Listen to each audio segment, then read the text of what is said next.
The photographer from New York Magazine was excited and more than a little nervous. In a matter of moments, he would enjoy a unique opportunity: the chance to snap the first unposed picture ever taken of the richest man in the world. The strange thing was that most Americans had never even heard of Daniel Keith Ludwig. It was hard to figure. How could a man, any man, in these days of mass media coverage and public obsession with world records, manage to accumulate a $3 billion fortune with hardly anyone becoming aware of it? If it takes a 43-inch stack of $100 bills to make $1 million, then a stack equaling a billion would tower over the Empire State Building. Ludwig's riches would be 3 times as tall. Obsessed with privacy, Ludwig reportedly pays a major public relations firm fat fees to keep his name out of the papers. The New York Magazine photographer had learned that the world's richest man was living, almost anonymously, right in the middle of Manhattan, and that he was in the habit of walking to work every day. The photographer waited for the billionaire to walk the few blocks from his penthouse apartment. Just as the photographer was starting to think something had gone wrong and Ludwig wasn't coming, he spied a gray-haired figure in a black overcoat walking briskly. As the old man drew close, the photographer raised his camera and aimed. Ludwig, surprised, turned his head and looked up. The shutter clicked. The next instant, the world's richest man, 80 years old but still fit and trim, charged the photographer and grabbed him in a half Nelson. He tried to wrestle him to the sidewalk and take the camera, but the photographer twisted out of Ludwig's grasp and ran down the street. New York Magazine ran the photo with an accompanying article: "The richest man in America walks to work." That was an excerpt from the book that I'm going to talk to you about today, which is The Invisible Billionaire, Daniel Ludwig, and is written by Jerry Shields. So this is the second time that I read this book. The first time was 4 years ago, all the way back on episode number 68. It's one of my favorite books that I've read for the podcast because Daniel Ludwig is not only a mysterious character, but the sheer size and scale of what he was able to accomplish is unbelievable. And I'm going to give you a description of why it's so unbelievable in a few pages. I want to jump into the introduction real quick. At the beginning, there's an overview of the one time that Ludwig consented to be interviewed. It happened in 1957 when he was 60 years old. And this interview happens about 25 years before Forbes puts Ludwig as the richest person in the world. When the book was published in 1986, Ludwig was estimated to be worth about $3 billion. And so let's go into this description of Ludwig. With Ludwig, work is almost an obsession. A non-smoker, only a moderate drinker, Spartan in personal habits, business gets 100% of his attention. On a project, his greatest gift is seeing the big picture. Once a project begins, Ludwig does not rest easy until completion date. There's no lack of projects. An associate speaks of his unlimited ingenuity in dreaming up new ways of doing things. Remember that sentence for when I get to a description of how large his business is at this point. He willingly gambles on an idea that looks good, but his formula is to add a large dose of hard work to that gamble. The description of Ludwig continues. Ludwig's most notable characteristics, besides his imagination and pertinacity, is a lifelong penchant for keeping his mouth shut. Saunders, that's the name of the interviewer, Saunders attributed this to the shipbuilder's single-minded absorption with getting things done. He is interested in achievement, not fame.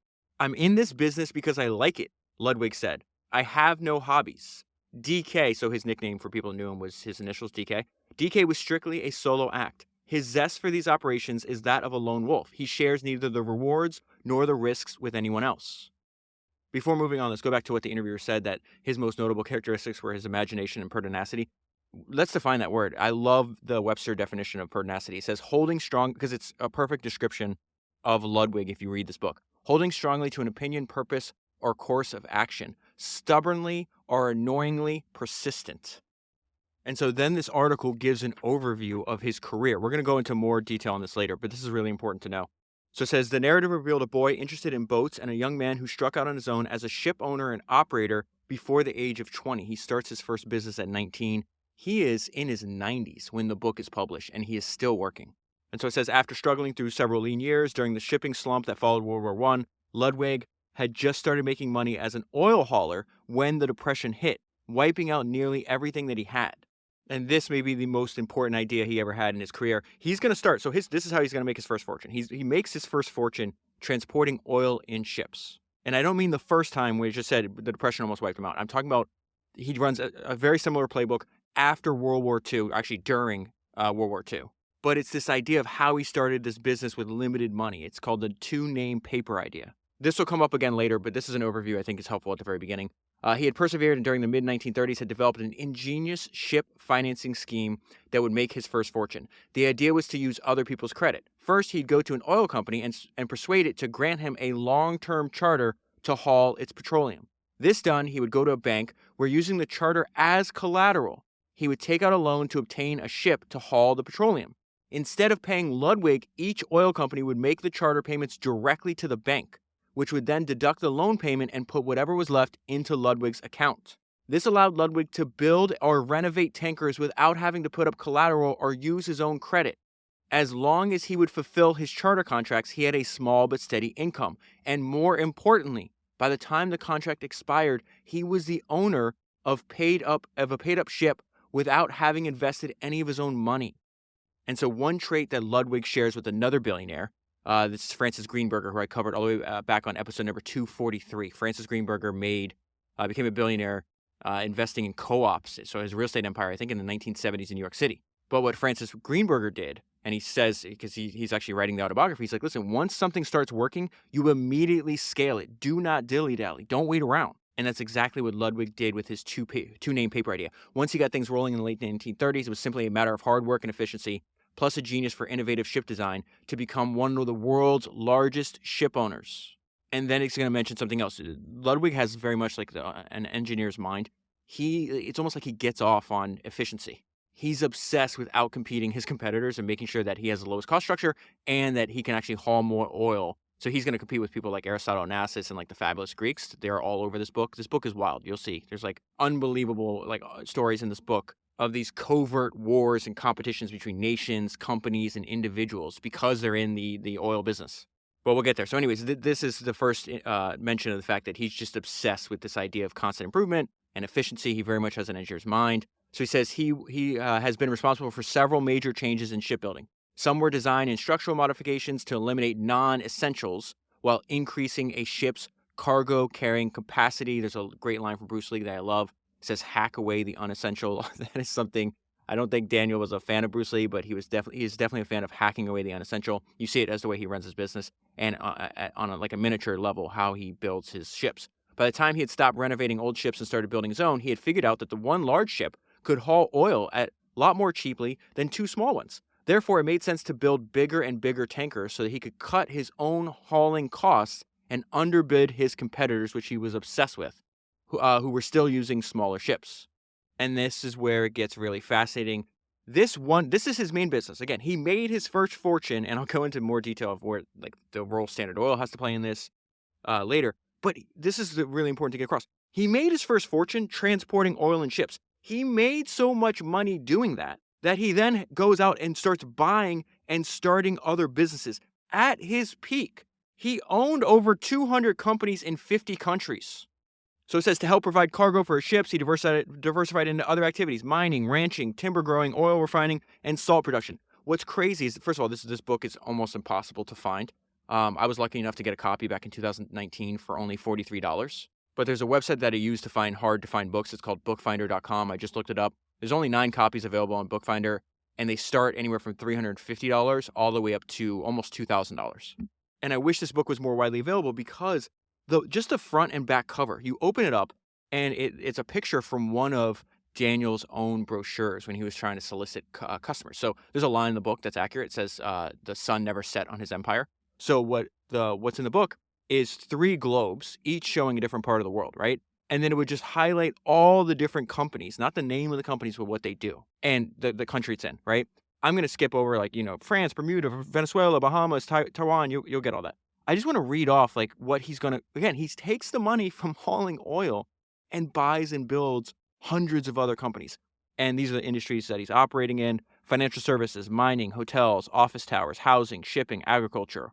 I'm going to go across. Some of these are going to be repeated: agriculture, dredging, financial services, shipping, real estate, financial services, shipping, financial services, shipping.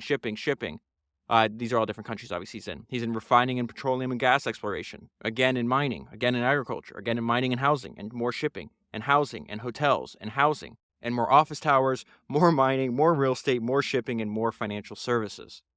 And then the overview of this one interview that he consented to continues. I just want to pull out a couple other things. This is hilarious because this describes him. They called him they describe one habit of his is monumental stinginess.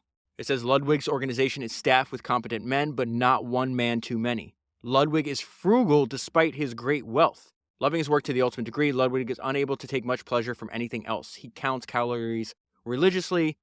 He does not drink much. He doesn't smoke at all, and he doesn't entertain lavishly. His only bad habit is work, and that he cannot stop.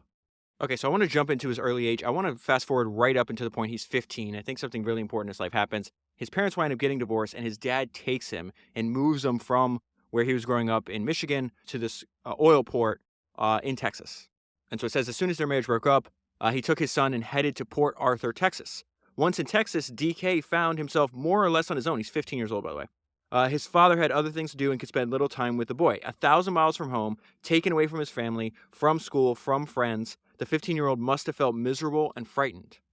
And so he gets a bunch of jobs. So this is what he actually learns working on and around ships. And this is going to lead him to starting his first business at a young age. Says he was a runner for a dealer in marine equipment, going out in small boats to sell supplies to sailing ships and steamers that anchored in the port. At the same time, he went to night school to get the math he needed for a marine engineer's degree. The boy was learning much that he was to use later. And so about a year later, he goes back to Michigan, gets a job working for 20 cents an hour at a marine engine plant. The job at the engine plant was another educational experience. It gave DK a thorough knowledge of marine mechanics and helped him to complete the work requirements for his engineer's certificate. These are skills he's going to use for his entire life. He was a fast learner and a good worker. After a little more than a year, he was considered competent enough by company officials to be sent to the Pacific Northwest and then Alaska to do installation work. So he's installing ship engines. And he's doing it for the company, but then he starts doing it on his own. He's like, oh, I can just run my own business. Shortly after his arrival, he started moonlighting, installing ship engines on his own time as well as for the company. He found the work so profitable that he soon drew his last wages and at 19 went permanently into business for himself. It was a profitable time to do so. The year was 1916, and the shipping industry was booming. Much of Europe was engaged in a world war. And so because he had exposure to all these jobs at a young age, he knew ships, he knew how to salvage them, he knew how to improve them. This is where his first business, something he does is really smart. That's something he's going to do even when he's really rich. And so he's always looking for a deal, and he finds really smart ways to buy assets for a lot less than they're worth. This is just one example. He's going to have much more sophisticated examples later on, but he needs a boat. And so he goes to this Detroit bank that had foreclosed a bunch of boats, and he finds one for just $5,000. And so he's able to get a loan, and he's able to recoup most of that $5,000 just because he knew the value of the parts individually contained in the boat. And he transforms the boat from something that was taking passengers to a barge. So it says he almost immediately recovered the purchase price by gutting and selling off her machinery and her boilers and turning her into an iron-hulled barge. So that's the first smart move. The second smart move, he goes where the opportunity is. Then he boldly advertised in a New York paper that he was available as a charterer. And why is that important? Because that's where the opportunity is in the shipping industry at this point. And Manhattan beat the heart of the world of commerce. Goods and money flowed in and out of New York Harbor like the lifeblood for the rest of the globe. Earlier in the book, it mentioned that Daniel was later in his life as a lone wolf. That happens. He's going to have a series of partnerships. None of them, work out that great. He clearly prefers to work alone, but he does get what he considers a postgraduate course in shrewd trading by a partner that is going to respond to this ad that Daniel just put in the paper. And so it's this guy named Kaplan. Kaplan was a New Yorker who had virtually cornered the market in blackstrap molasses. And so they become partners, and Kaplan sends Ludwig north of the border. This is around the time of Prohibition. So the molasses is actually turned into bootleg liquor, okay? So it says the molasses DK was hauling was turned into rum and brought back across the border into those states which had already outlawed the importation and sale of liquor. Since he was merely hauling molasses to Canada, DK was doing nothing illegal, but he was an important part of the process and stood to make money from it. And so their partnership only lasts 2 years, but this is what DK said about it. He credits Kaplan with giving him a sort of postgraduate course in shrewd trading. And so the book goes into a lot of detail about the early years of his career, which I think is really important for you and I to go over. I'm going to spend some time here. This whole section is something that you see over and over again. It's not what you do, but how you do it. And so Ludwig is constantly identifying, is this a good use of my time, or is there a way I can do the same work but for more money? And in this case, he's like, okay, I'm hauling. He breaks up with Kaplan, and he does a general hauling. So he's just like still shipping and moving stuff around. And he says most of his cargo was lumber. but he has a good idea, and he's like, I should switch to hauling oil. And why did he come up with that? I'd been getting 10 or 15 cents to haul cargo, to haul a cargo of lumber. I saw the tanker boys getting 3 or 4 times as much for oil. So he's like, okay, how do I do that? First, I need some kind of oil tanker. I need a vessel to haul oil. I need somebody that'll pay me, more importantly, to haul the oil. He goes to a small refinery. This is something he's going to use over and over again. Gets the contract first, then goes and looks for a vessel.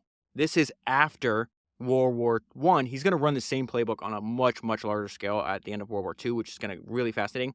So what happens, they have this huge, everybody's building ships because of the war. Now the war stops, and now you have an excess supply of ships. And he's able to get a good deal on them because there's no contract from the government anymore. So he finds a ship that was 98% complete when the armistice was declared. So now he has a charter and a vessel, and we see his legendary, or what do they call, monumental stinginess. He wasn't even sure how to pronounce the name of the vessel, but because it would have cost him $50 to paint out the name and put on a new one, he decided to leave it as it was.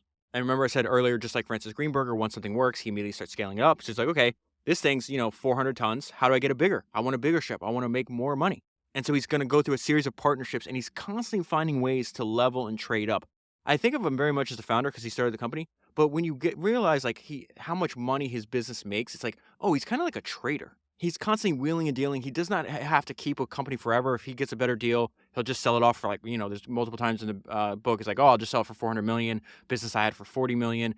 He's constantly trading things up and looking for better opportunities until he dies. And so he does this for a few times, but then he gets to the point where the ship is so large, he's like, I don't have enough money to buy this thing, but I know it's a good opportunity. So what do? I go and take on a partner. And so don't worry about remembering these names because he's going to go through a bunch of people. But this one guy named William, they had met during the war, offered to put up the rest of the money in exchange for 51% share of the venture. That lasts for a little bit. And then William decides, hey, actually, I want to buy you out. So what's the price for the other 49%?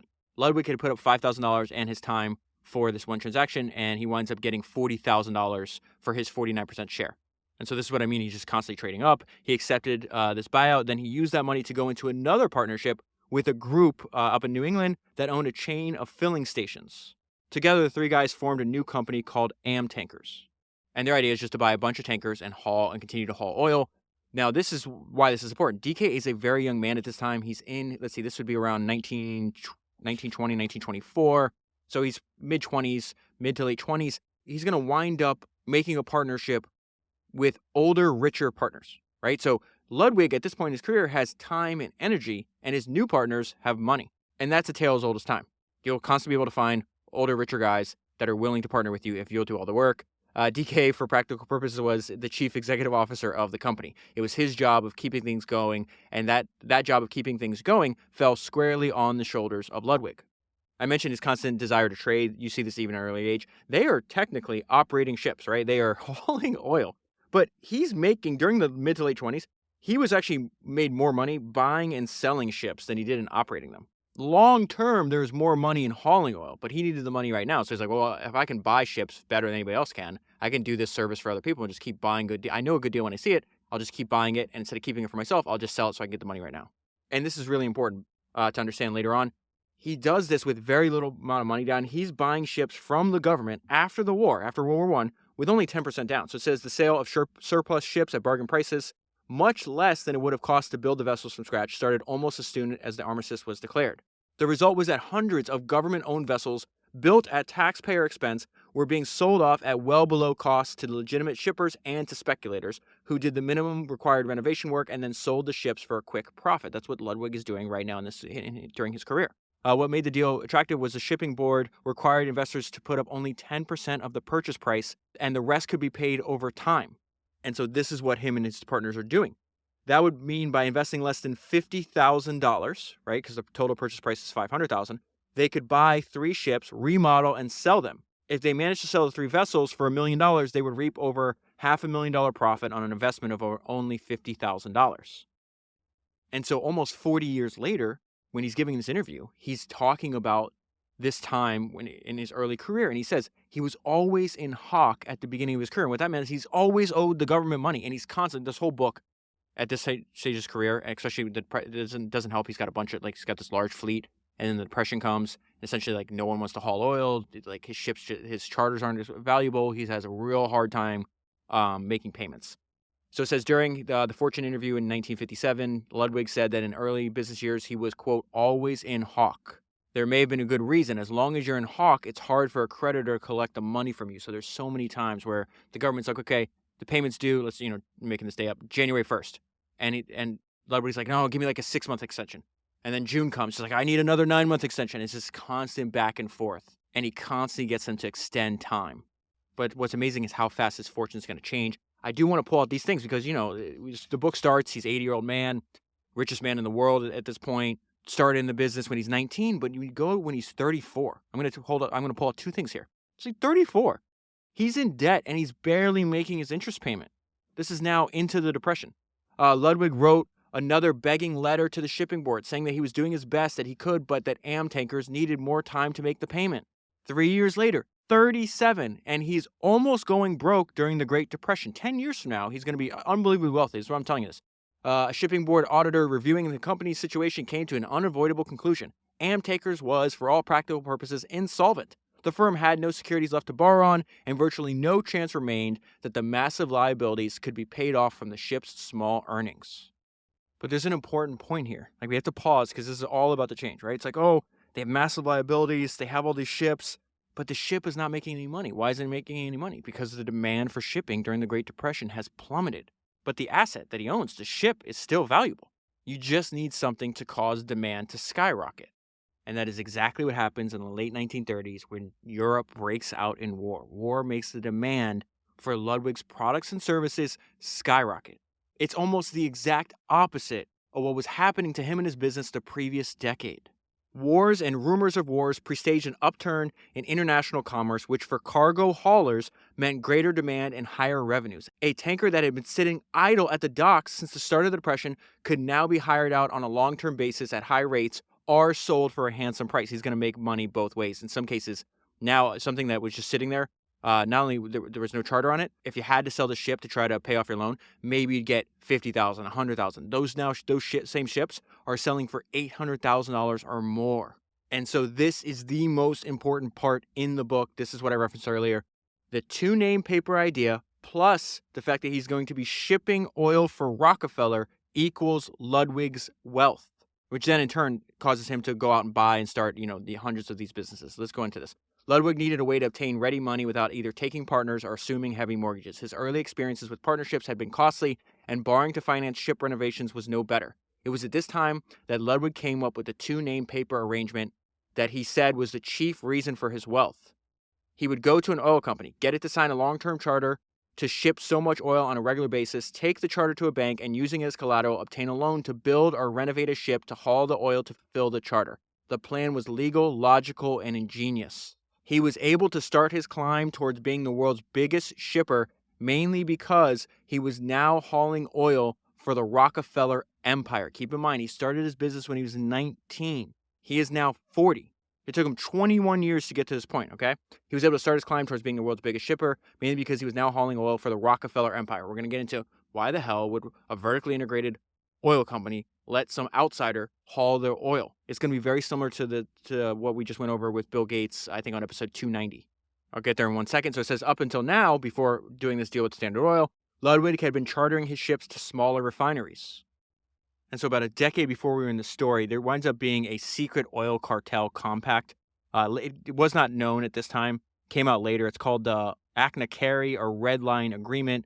In effect, it froze each major oil company's fractional share of the petroleum market at 1928 levels to create a cartel and eliminate competition. And so now all the major oil producers are in a cartel together so they can control prices. And so now this is what I was mentioning earlier. It's like, why would a vertically integrated oil company hire an outside company to ship its oil? It's the same reason that IBM let Microsoft create the operating system for the IBM PC. If you haven't gone back and listened to episode 290, I would highly recommend doing that after this episode. In that book, which was published way before Microsoft, or not way before, like a couple years before Microsoft gets into its own antitrust trouble, they're interviewing this guy from IBM in the book, and they're like, why the hell did you give this super valuable opportunity to Microsoft? And he gave some historical context. He says, for the last 3 presidential administrations, they are all trying to break up IBM. So much so that the IBM had to start its own law firm. I forgot how many people, like thousands of people just working to fight off the United States government for these antitrust and like monopolistic charges. And there's a very similar line of reasoning taking place in Daniel Ludwig's career at this point. Why would an oil company in such an advantageous position charter ships from an outsider rather than operating ships of its own? The illusion of competition and decentralization has to be maintained. The U.S. government still had laws on the books dating from the turn of the century when public outcry led to trust busting. And so Ludwig is doing what Standard Oil once done. It just appears it's an outside company. What was in fact a tightly controlled situation must not look like one from the outside. As much as DK had been portrayed as a lone wolf, the fact remains that he could have never attained billionaire status by operating in a vacuum. By aligning himself with the biggest game in town, he served as a useful cog in a gigantic machine that kept oil and money circulating all over the globe. And so this is a great overview of something I referenced earlier, the fact that his business was basically 180 degrees different during World War II than it was in the Depression, and a reminder that tough times don't last, but tough people do. During the depths of the Depression, Ludwig was mired deep in debt. He was saddled with do-nothing partners, desperately pressed to keep the shipping board and the banks from foreclosing on his few ships, and burdened with an unhappy marriage. Now, 5 years later, DK was in good financial shape, the owner of a growing fleet of ships and corporations, out of debt and enjoying a profitable relationship with the government, the banks, and the oil companies. Moreover, he was building a reliable staff and had a happier marriage. And so even though he's getting a lot richer, his legendary stinginess, as the book references it many times, is still intact. Ludwig's stinginess would become legendary in the shipping industry. He did not mellow as he grew richer and older. He earned the reputation of being the Scrooge of the shipping industry. One of his employees, on being asked to suggest a design for a fleet flag symbolizing the Ludwig enterprises, submitted a drawing of two hands stretching a dollar bill. This is so extreme it made me laugh. The captain of a Ludwig ship made the extravagant mistake of mailing in a report of several pages held together by a paperclip. He received a sharp rebuke from Ludwig. "We do not pay to send ironmongery by airmail." I had to look up what ironmongery was. It refers to manufactured iron goods. I don't know if a paperclip fits that description, but Ludwig was super pissed off about it. Ludwig's tight-fistedness persisted after the Depression, putting him in sharp contrast to such free spenders. These are his main competitors at this time, Aristotle Onassis and Stavros Niarchos. It was also largely responsible for many of his innovations in the shipbuilding industry. This is actually the reason I'm reading all this to you. But before I get to that part, if you want to learn more about Aristotle Onassis in particular, I just did a podcast on one of his biographies. It's episode 211. It's called Onassis, An Extravagant Life. But let's go to this idea that constraints breed innovation. I think that's actually a quote or a line from Sam Walton's autobiography. It says most of Ludwig's shipbuilding innovations were aimed towards a single goal, increasing payload without increasing cost. He was ever on the lookout for a way to reduce tanker design to the bare bones minimum. His ships had much thinner decks than the industry standard. This modification meant less weight and a smaller fuel bill. So this is actually really important. It sounds like, the guy's going a little crazy. But if you really think about it, like Ludwig's career is going to span over 50 years from here. And small expenses compound. So what is the cumulative savings of Ludwig's cost management over a half of a century? Ludwig's ridding his ship of any feature that did not contribute to profits pleased his own obsessive sense of economy and kept him a step ahead of his competition. When someone asked why he didn't put a grand piano aboard his ships, as Stavros Niarchos did, Ludwig snapped, "You can't carry oil in a grand piano." And I think there's just one sentence here that really describes why this is so important. Like, why is he doing all this? Why is he so obsessed about this? Because making money is his passion, not spending it. Ludwig was concerned with the wealth itself, not the trappings. Making money, not spending it, was his passion. And so all throughout World War II, he's making a ton of money. And then at the end of World War II, he's a lot richer than he was at the end of World War I. So this is what the difference between the end of World War I or World War II and World War I. You're talking about 25, 27 years. The entire time, that 25, 27-year period, Ludwig has been in the same industry. And so I think this is another example of this idea that you have to stay in the game long enough to get lucky.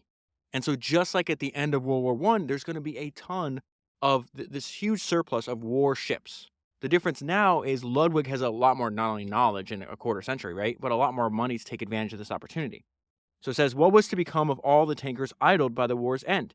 He had started in the tanker business by taking World War I surplus vessels and renovating them. Now there would be more surplus ships available, and he was in a far better position to exploit the situation.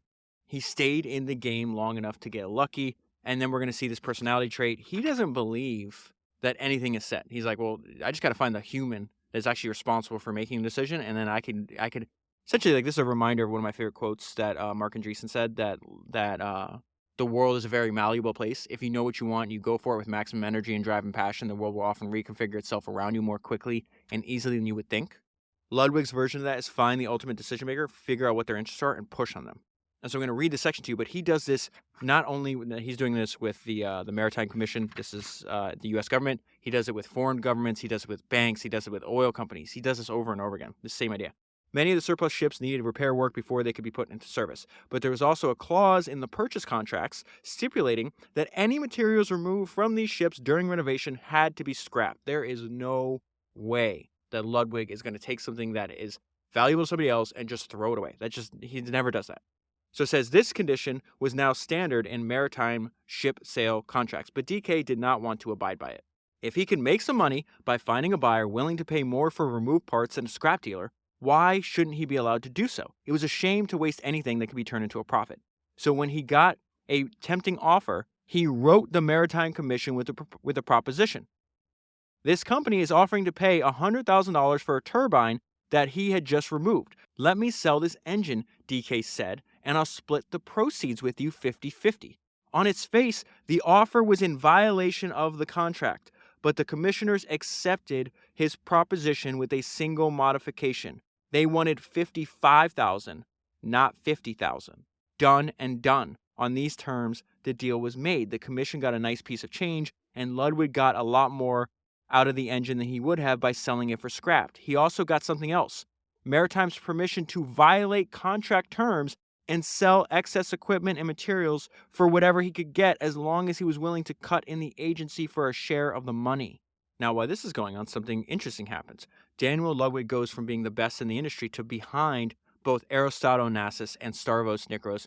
So Nikiros and Onassis were friends, then brother-in-laws, and then enemies. So think about this. Why was Onassis and Nikiros able to catch up and then pass Ludwig? Onassis and Nikiros had lower cost structure than Ludwig. How is that possible? This guy's obsessed with eliminating costs.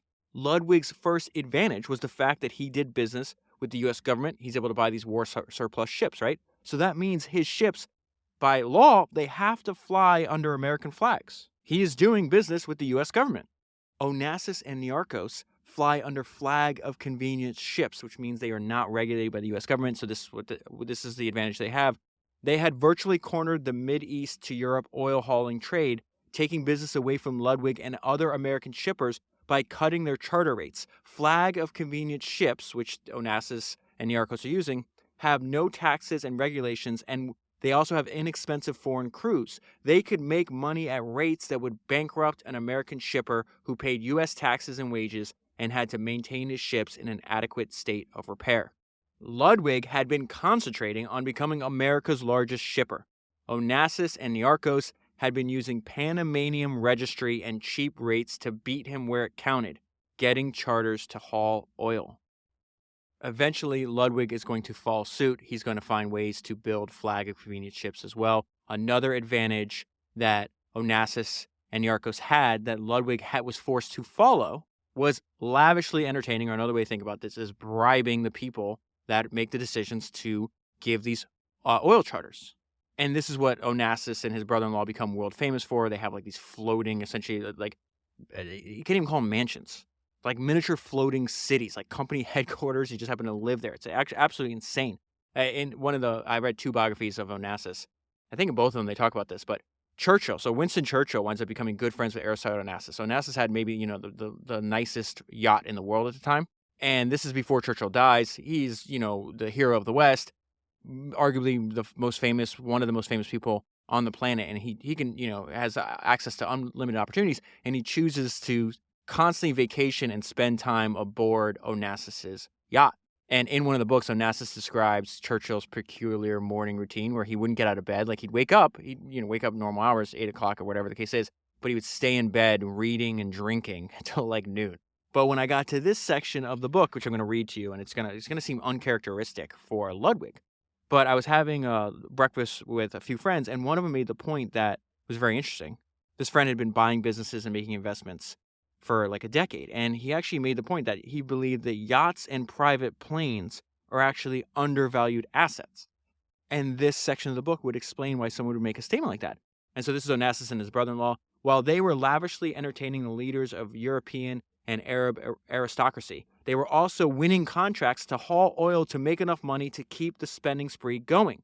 And Ludwig, watching these glamorous men steal contract after contract from him by dazzling those who had the power to grant such concessions, had begun to realize that if he was going to compete with them successfully, he would have to do more than build bigger and more economical tankers. He would have to do a little dazzling of his own.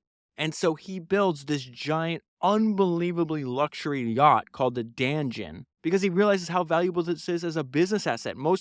This yacht of his is going to travel like 40,000 miles a year on average, and most of the time he's not even aboard. Over the next decade, DK would use this yacht frequently in this way, cruising the Mediterranean or the Atlantic with a boatload of wealthy guests, usually ones from whom he needed a business favor. For him, the yacht was as much a business craft as any of his tankers, and probably earned him more money than any of them. That is a crazy sentence, and probably earned him more money than any of them. Goes back to what my friend was telling me. Yachts and private planes are actually undervalued assets. In the case of the Greeks and in case of Ludwig, these giant floating company headquarter mansion things wind up not only not costing them anything, but making them a ton of money. And so moving on, even though he's losing some of the contracts to the Greeks, he's still the third largest ship owner in the world.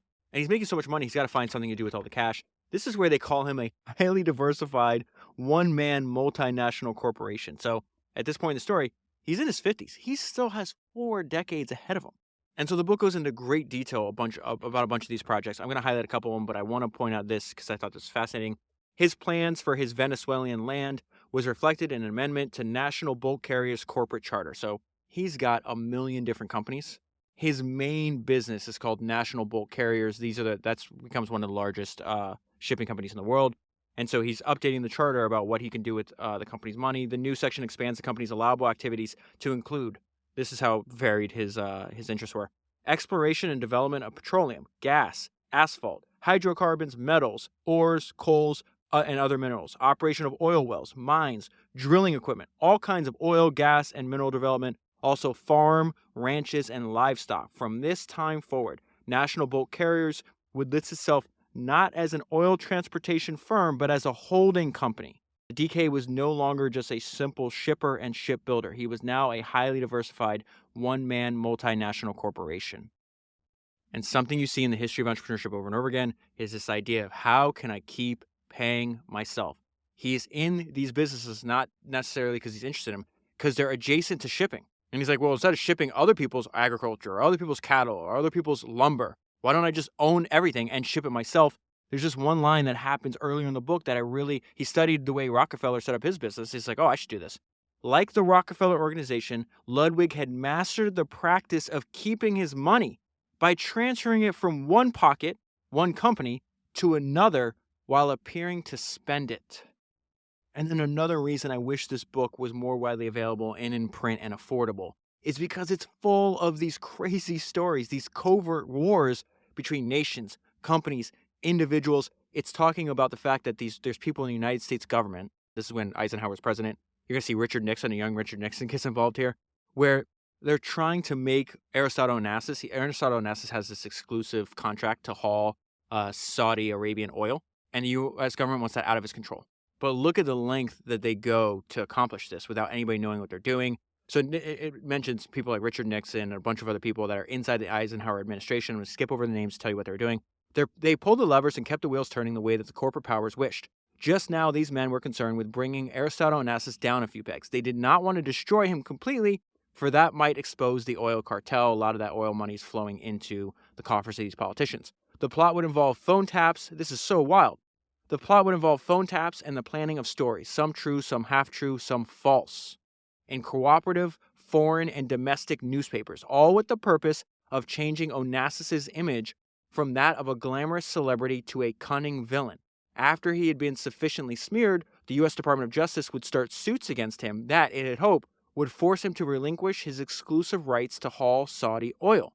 The money for funding the operation was to be passed through an emissary of Stavros Niarchos, so his main competitor. Niarchos had a vested interest in seeing this Saudi contract scrapped. So, of course, did Daniel Ludwig. And so two of my favorite Ludwig stories are right next to each other in the book. This is how he starts the largest salt company in the world. And in the middle of the story is my favorite sentence in this entire book.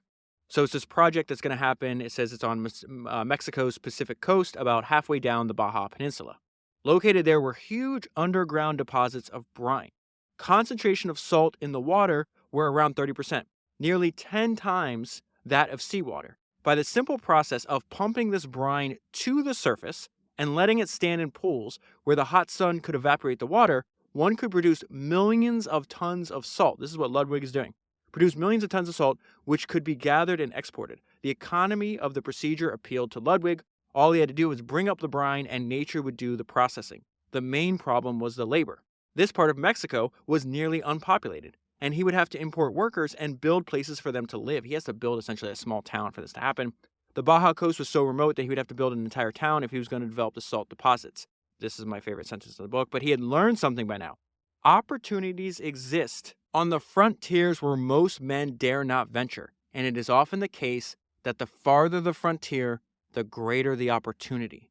I love that line. The majority of businessmen are tied to cities where the ingredients of development already exist: labor, energy, supplies, building, transportation, and so on. Competition also exists there. And the way to escape it is to either do something no one else is doing or do it where no one else is doing it. Much of Ludwig's success was due to his willingness to venture where more timid entrepreneurs dared not go.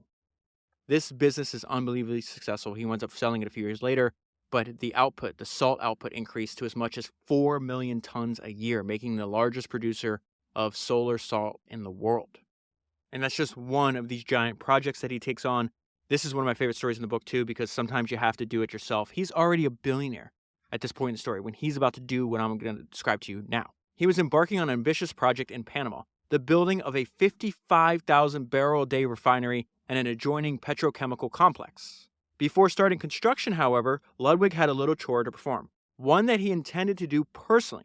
Twice he had trusted the word of specialists, and twice he had been burned. He had believed them when they told him he could bring fully loaded 60,000-ton ore carriers down the Orinoco River, this is in South America, without running them aground. They were wrong by the way. And his geologists had failed to discover until after considerable work was done that the coral rock underlying Grand Bahama Island was too fragile to support giant supertankers. So these are giant previous projects that he was working on. He got bad information and that cost him a ton of money. So he's not going to let that happen again. These episodes had cost Ludwig considerable time and expense, so before building a refinery in Panama, he decided to check out the site himself. Dressed in baggy work clothes, he caught a night flight out of New York to Panama City and arrived just before dawn. He went into a little village store at the bay's edge and pulled out a quarter out of his pocket. He paid for his purchases, a heavy bolt and a 20-cent ball of string.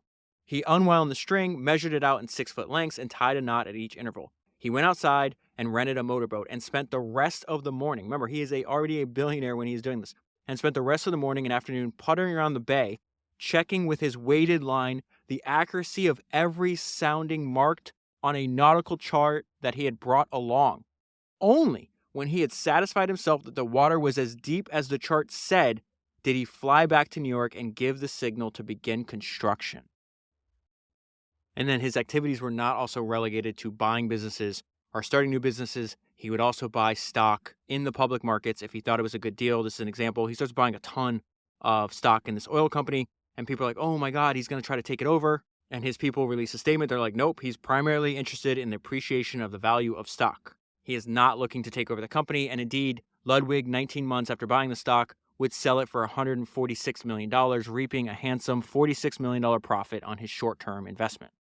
And so when the book is published, Daniel Ludwig is still alive and he's still working. And so the author closes trying to make sense of this unusual person working on an incredible scale. How then do we assess his career? No matter what colors we use for his portrait, we must paint him on a large scale, much larger than life. There can be no question that he has had a very powerful impact on his time, far greater than the influence of many better-known entrepreneurs. Because he has lived, the world is a different place from what it would have been otherwise. A study of his career turns up quite a number of close associations and friendships, mostly with business acquaintances. It is much more accurate to regard Ludwig not as reclusive, but as exclusive. He sees only those few people he wants to see and avoids everyone else. He has long made it a point to socialize, at least occasionally, with people of wealth, fame, or power. Top executives of major banks, oil companies, and other corporations, celebrities, and heads of state. Much of Ludwig's reputation as a recluse stems from the fact that most of the people he sees socially or professionally don't talk about him to outsiders. This conspiracy of silence has enabled him to retain his aura of mystery all these years. There has always been an economic motive behind his continual upscaling, a desire to keep a jump ahead of competition. But there has always been something else as well, a compulsive one-upmanship driving him on to succeed at what lesser men consider impossible. We can add to this portrait a clever, mechanically inventive mind committed to the principle of getting the maximum utility and profit from the minimum expenditure of time, space, energy, and money, plus an ambition that seemingly knows no limits, plus a decided preference for deeds over words, machines over men, and a high degree of ruthlessness. And that is where I'll leave it. For the full story, I highly recommend reading the book. This is a book that I will definitely reread in the future, but I will leave a link in the show notes and at founderspodcast.com. If you buy the book through that link, you'll be supporting the podcast at the same time. You can also support the podcast by signing up for the Founders Premium feed. I just recorded my 3rd AMA episode. I'll be working on the 4th AMA episode in the next week or two.